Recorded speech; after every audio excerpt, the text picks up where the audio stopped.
Welcome to the May 2023 edition of Coffee and Kolache with the President and CEO of the National Czech and Slovak Museum and Library in Cedar Rapids, Iowa. I am thrilled today because we usually have a show featuring the curator or featuring our wonderful museum store. But today we decided to combine them because whatever we do in exhibits, our store enhances and allows you then to get those items and as a remembrance or to celebrate our rich Czech and Slovak cultures from our exhibits or from our programs. So today we're going to talk about both.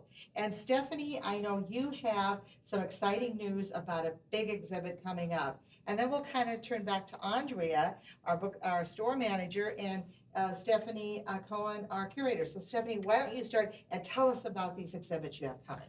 We have two really exciting exhibits coming. Opening in the Smith Gallery on June 3rd is called The Mad Silkman. And this is an exhibit about fabric and textile design.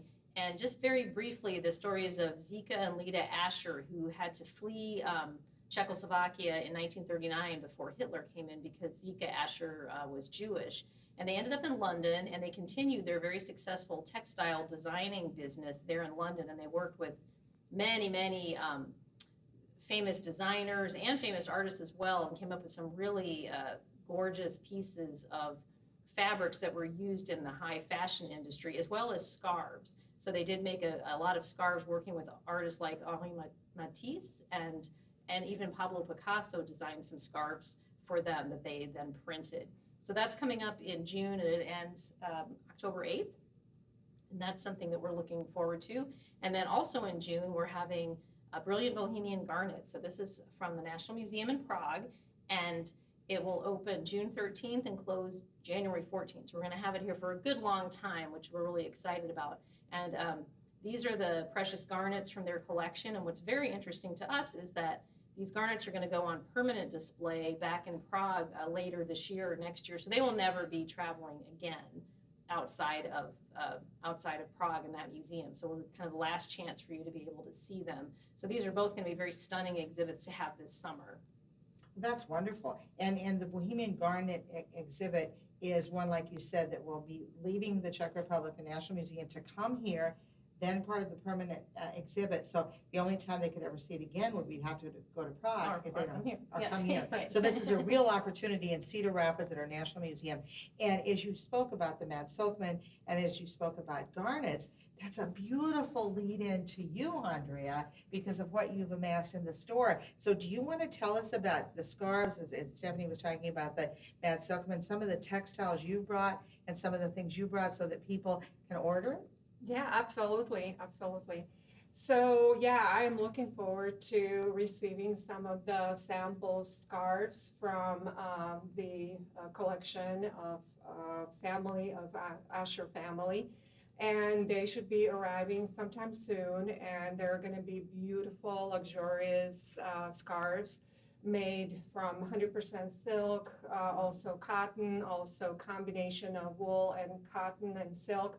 So I am also excited about seeing all of those and having them for sale in our store, which is going to be a little bit of change from the scarves that we have had so far that I have imported from Czech Republic and Slovakia. And today I am showing you a few examples here that we received from artist in Czech Republic, and she does a beautiful job with putting together really very gentle, kind of flowing nature flower decorated scarves. With, for example, tulip design. This is the one with tulip. Then we have roses. Then we have some other designs that are still in their packaging. These are bluebells. We have the pansies, and then finally, very popular irises. So we have all of those for sale in the store currently. I am wearing a scarf that was actually made in Slovakia by another artist. Her first name is Erika, and she has done a beautiful job in putting together scarves that have a lot of folk design on them, on both ends, and she made the scarves that were also featured in our catalog last winter. So we have her scarves, and she has done different colors. So yeah, they're very beautiful and very well made. With the scarves, I have put a display also of something very special. Um, this is a new collection and addition to Preciosa jewelry that our store had carried for some time now, but I was fortunate enough to travel to Czech Republic and visit with Preciosa Company and meet some of their representatives. And then also I had a tour of their different branches and divisions that make utility glass, design glass, and then of course the jewelry, which is what we have been importing for several years now. So this is these are just the samples from the collection with pink and magenta, because this is Viva Magenta is the 2023 color of the year chosen by the fashion industry. So we have, for example, this beautiful gentle glass flower pin. Then we have this beautiful necklace with a beautiful fuchsia crystal rhinestones, and then also earrings. And then we do have many different styles and colors available, but we would encourage you to call us if you would like to order. These pieces specifically will be available online for sale. So you will be receiving e-blast email from us tomorrow, and you will be able to click on the link and then go ahead and purchase one of these.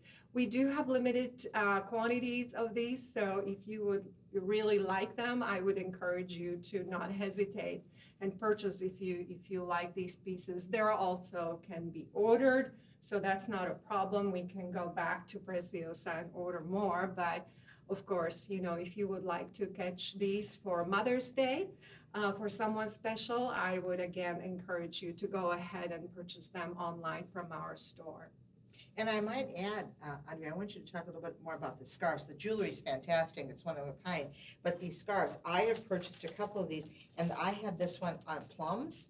And I have to tell you a funny story. I learned that in Cedar Rapids at Wilson School, the sort of theme song for graduates many, many years ago was Sveshkovi Ali, the prune song. So if anybody wants to have and I know these are very limited, silk scarf, and the quality, I mean, I've worn mine so many times, the quality is absolutely fantastic, and they're hand painted. So anybody who went to Wilson High School in Cedar Rapids might want to get a Sveshkovi Ali scarf, because that's okay, but they are really great scarves. Yeah, they are. And this is a repeat order from that same artist, because she has done a really beautiful job with the other scarves that we had before. But then again, this is going to be complemented by really a different kind of type of scarves that will be coming for the Matt Silkman exhibit, which I am looking forward to as well. So we may kind of move to Moravia here a little bit, because all of these items were acquired in Moravia, and specifically the blueprint is from Moravia, from a family-owned workshop and studio where these pieces have been handmade and hand-dyed. This is a family of the owner, I should say, is a woman. It's a woman-owned business, and she now has given the business to her daughter, who has graciously taken over. And so it was very exciting to meet them, speak with them about their plans, about, you know, the tradition that they would like to keep. They are organizing a lot of workshops for people, for public, to teach them about the craft that has been very popular. And if folks would not know, the blueprint, or modrotisk, or modrotlač in Slovak, has been entered into UNESCO heritage list, and together with the blueprint in Slovakia, Austria, Hungary, and Poland. So it's a or I believe Germany. So it's a very traditional craft in Europe, in Central Europe. And so we're very happy and very proud to present some of the samples that have been made in Moravia, specifically in the town of Stražnice, where this little company is located. And if you see this little sign that says Nositelj Tradice, which means that this workshop has been given a special status within the craft industry in Czech Republic and recognized for doing a wonderful job, both preserving the craft and then also by the quality of the craft. We have little hanging, they're ornaments or hanging designs, and then here on the table you can see another exquisite piece that they made, which is a square tablecloth that has been also hand printed and then hand dyed. They have showed me, they have like dozens and dozens of special, what do you call it, embossing prints that they use. And so it's a very, very particular method how they do it so that the pattern shows really nicely. For example, on these, this is a little bit of modern print with those circles, and then we have a little bit traditional with the bundles of flowers and almost bundles of grain, I would say. And then this is with a rooster design. And we have on display right now in the exhibits Moravian folk motifs, and there's roosters on some of those. Yeah, so it really yeah. ties So in those nicely. are those are very traditional. The birds, the hearts, the little sun, and then even little sheep and lamb on the designs. So Well, those were all handmade. That's a great, another connector point here. Not only do we have this Moravian folk motif art exhibit right now, but we also have a lot of Croy that have the blueprint. Yep. And so Mhm. maybe you can talk just a little bit now, as I see Andrea has something there that looks very Moravian, about what that exhibit is now on Moravian folk art motif. So we have in our Anderson Gallery Moravian folk motifs, and that's going to be up until August 27th. It's up right now, and it has 19 large boards that have this traditional folk painting or folk motif painting on it. And people have just been really receptive to it. I've had more requests for that to become a traveling exhibit than anything else we've ever exhibited here. So it has a lot of the traditional colors and patterns on it, and then you can see in our store, there it is. You can have very similar patterns. And I'm so glad you said that, because if it becomes a traveling exhibit, it can go to many of our communities throughout the United States. And we are going to teach that this July, the third week of July, for an entire week. We're going to be teaching. And Andrea, you have something here that's very reminiscent of what was the Yes. Moravian folk. This is a little puzzle that was made in Czech Republic, and that is basically made at the Moravská Krása Very good. Foundation. Yeah, they make these because they own the rights to some of these designs that are also featured in the exhibit. And for example, these little lovely chocolates Those are have wonderful. the different designs on them as Beautiful. well. So Oh, that would they're make a really cute. nice gift for someone. That's Yeah, really nice. absolutely. Yeah. The Mother's miniature- Day, grandmother's, Yeah, yes. miniature chocolates, yep, and they're online, so anyone interested could buy them online too. And that's really wonderful. And what's nice about this Moravian art, folk art, is that the paintings that we have on display are 36 by 48. They're big. They're very big. And so if we teach it, anyone who takes the class will actually make one that big to take home. And what a stunning statement to have in your home.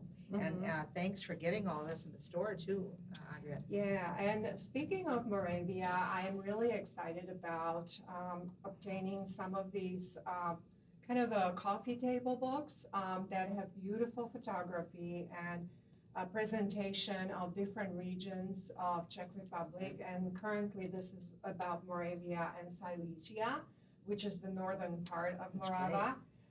And this is a book of photography, thank you, that really Wow. has taken anyone from different castles, places of interest, natural beauty, vineyards that are very traditional for Moravia, and historical landmarks. I mean, you name it, and the photography is just astonishing and beautiful. And it's trilingual. Basically, I believe it's also in German and Russian. So in addition to Czech, anyone in other languages would be able to understand what the different photography is taken at. So this is also for sale in the store. And what a great learning piece, Andrea, that the fact that so many people think the Czech Republic, Slovakia, but there are these rich regions, in this case, the Czech Republic, Silesia and Moravia, and people don't often know that. So that's really great. Well, and Moravia has been known to be its own very rich, traditional kind of region of Czech Republic. So I think it was just, Great. very good of them. And then I don't have it here, but we do have another one, a kind of representative book of Czech Republic only. So yeah, and that's a very beautiful photography as well. And that includes also Moravia, but not in such an extent as this individual publication. So Great. yeah. So again, when I was traveling, I was in Moravia. It was fun to discover some of the places that I didn't even know were there. So it's kind of fun of the travel when you do that, when you kind of happen upon a place that is like a gold mine, which I considered myself to be in when I stepped into this fabric store that is specifically selling fabrics and ribbons and other accessories for making croy.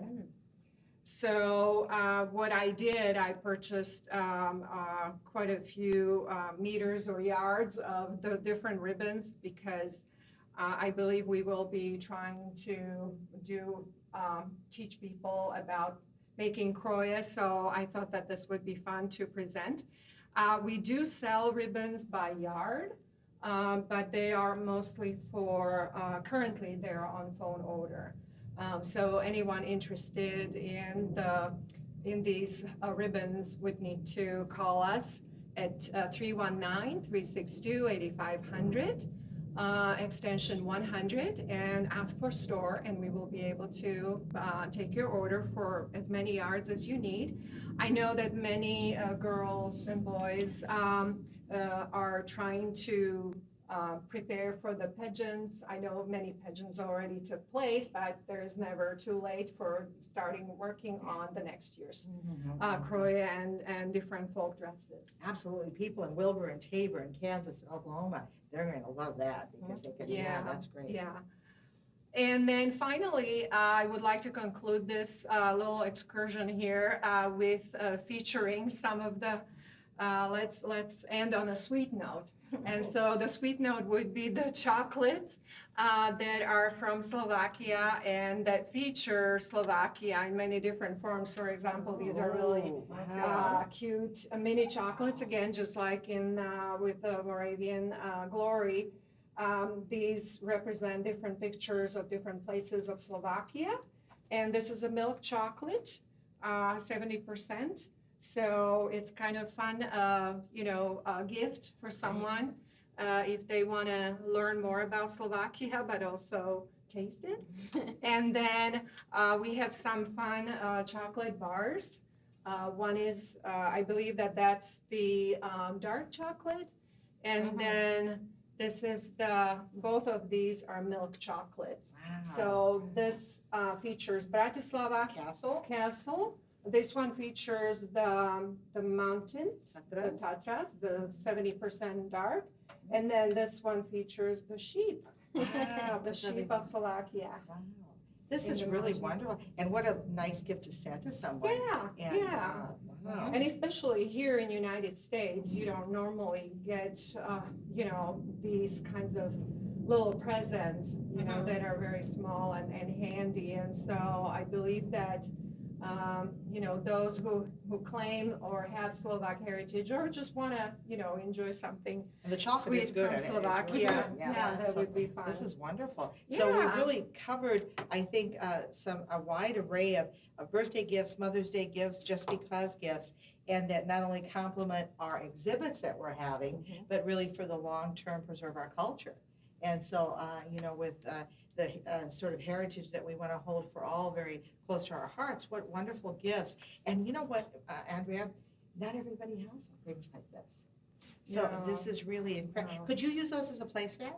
Of course, of course. So you could have a They whole- do require a little special care instructions, which we do have from them. They provided us in English translation Oh, of those. good. So we definitely have those along, but that's what they are basically. These could be mats, but also doilies. Doilies, yeah. Yeah, doilies on the table, just like the tablecloth. But this would be quite a conversation piece to have these as placemats. Mhm. Wouldn't that be neat? Wow, Mhm. that would be wonderful. Yeah, we have a larger piece of this one too. Okay, So, so they can call you or come in. We'd love to have them come in too. yes. And then I'd like to have a little segue. You're going to have the Brilliance of Garnets coming up in June. Mhm. And do you have any special garnets for the store? Yes, I do. I do have earrings, I have pendants, I have necklaces that are going to be for sale and displayed in one of the cases in our store that we will dedicate especially for garnets in preparation for the exhibit. So be sure to come in June to see this wonderful Mhm. garnet array, because I know garnets are getting to be more rare. And you also have some moldavite. Yes, I have some combination, actually. We have some solo Moldavite pendants and earrings, but then they're actually really beautiful when you combine them with garnets. And especially if you make the Moldavite the center of like an earring or a pendant, and then it's circled with the itty bitty garnet, pieces of garnet, it just looks gorgeous. For people that don't know, moldavite is a stone from Moravia primarily, or the Czech Republic? Bohemia? Moldau River, And which so is can you tell us, Vltava. because it's a green stone that's getting to be more and more rare. Can you tell us a little bit about that? I don't really have a lot of background on that. I'm not a gemologist, but then I know that Moldavite was created as a result of an impact of a big meteorite that hit that area of Czech Republic many millions years ago. And somehow that it was discovered, in around the river Vltava or Moldau. And that's where the name came from. It's also a stone that is kind of associated with some special characteristics that are, it attracts certain energies and so forth. And I do have actually an itty bitty piece of it here on my necklace. So yeah, they sell both raw or kind of a rough shape earrings or pendants, and then you can buy some that are faceted or cut, and those are beautiful because those really shine and they have beautiful sheen to them. It's an unusual green. It's not that kind of emerald green. Right. It's kind of earthy green. That is really pretty when you put it on the jewelry. Well, that's a wonderful sort of introduction to all the education you through your exhibit, Stephanie, are providing you through the store. And then we have programs. We do a lot of programs. Dr. Charles Heller, who's a member of the National Czech and Slovak Museum Board of Trustees, who's written 2 books, but his overall title is going to be Surviving the Holocaust to Preserve the American Dream. Dr. Heller will be here and will have presented already, but because of the sort of the connection to surviving the Holocaust, he's entwined that in both books, like what his family did and how he grew up in the United States. And the 2 books that he's written are Cowboy, which I've read, A Cowboy from Prague, An Immigrant's Pursuit of the American Dream, and then Prague, My Long Journey Home. And he writes very, very well. The read is wonderful because these are really, again, great books to have to send as gifts. I mean, I use the cowboy from the one here, Cowboy from Prague. Great title, great title. So anything else, Stephanie, that we should be aware of? Well, I think I've covered all the highlights of our busy time. I guess I would say that we have an exhibit up right now, Artists Caught Behind the Iron Curtain, and that closes Memorial Day. Memorial Day is the last day you can see that, so you really just have May to see that. And that's a really interesting art exhibit. Has a lot of art from the communist era, 40s, 50s, 60s, 70s, 80s even. And this was a time when the artists in then Czechoslovakia were supposed to follow the socialist realism model of art, but these artists did not. And sometimes they could exhibit their work, sometimes they couldn't. So it's a really interesting story behind the art and what they were getting at, or maybe some of the struggles they endured. Just trying to be an artist and express yourself, but if the government intervenes, that sometimes doesn't always work out very well. And I think this was their only form of expression that they could have, the artists at that time. Yeah. It's really very poignant, and it's part of our permanent collection here as well. Yes, So right. thank you for putting that Mhm. together. You did a great job with Thanks. Tricia. So, and anything more for you to wrap up, because you've done such a great job. Thank you. I have two things, actually. I still want to mention that both of these books are on sale online in our online store as well as on site. Second thing I was going to mention is that we're going to have another exhibit here opening in next week, I believe. And that's going to be the Folkyard exhibit, which is a special project of a young kind of entrepreneurial undertaking in Slovakia, in Bratislava. It's a special project of a company called Barney Studio. And we partnered with a studio starting last fall, and it's been several months in making, but we will be excited to present some of the joint kind of idea and then creation of some panels of graphics that are matching together some landmarks, both historical, man-made or natural landmarks, both in United States and Slovakia and Czech Republic. And we had a little brainstorming session together with Folkyard, with Barney Studio representative Dennis Vino. And the results are going to be several panels that are going to be exhibited here in the library. And then we're excited to have one of the panels featured on t-shirts, and then we will have some beautiful posters made, all of these. And they're going to be really fun. They're beautiful, colorful, they're very modern types of graphics. And so we will be letting you know about these through social media very soon as the exhibit is going to be installed and ready. Yeah, I've seen a little drafts. That's really incredible. Yeah. You feel like you're in Prague, Bratislava, or Cedar Rapids. Yeah. I want to thank you, Stephanie, for your great work and for really bringing us the exhibits that we learn from and develop great programs from. And to you, Andrea, for the absolutely superb job that you do in integrating our mission to what they do in exhibits, a core foundation, what we have in our library here, and really allowing people to have things that they probably never even knew existed. So thank you for doing that. And Stephanie, thank you. And we'll see you next month in June at Coffee and Kolache at the National Czech and Slovak Museum and Library. And we will be broadcasting in June live with the Česká škola from all the school teachers who teach Czechs in the United States as well as Canada who will be meeting here. So we'll see you in June with Česká škola. Bye for now.